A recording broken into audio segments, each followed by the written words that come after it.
এই ঈদে মিলাদুন্নবী মানে 3 নাম্বার যে ঈদ, এই ঈদের উৎপত্তি খুব মনোযোগ সহকারে শুনবেন।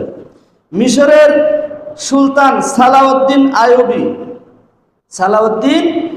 আইয়ুবী কর্তৃক নিযুক্ত ইরাকের ইরবিল এলাকার গভর্নর নিযুক্ত হন আবু সাইদ মুজাফফরউদ্দিন কুকুবুরি নামের একজন লোক গভর্নর নিযুক্ত হন ইরাকের।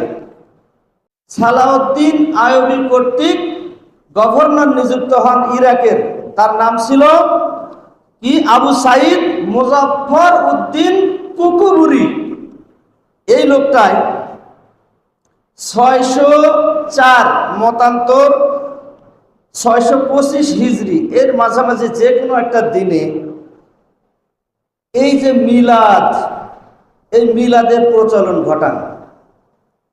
604 থেকে 625, মানে কেউ কেউ 604 মত দিয়েছেন, কেউ কেউ পেশ করেছেন না এর মাঝামাঝি সময়, কেউ কেউ বলেছেন যে 625 হিজরিতে এই ঈদের বা এই মিলাদের প্রচলন ঘটে। ঈদে মিলাদুন্নবী যেটা হয় এটার প্রচলন ঘটে।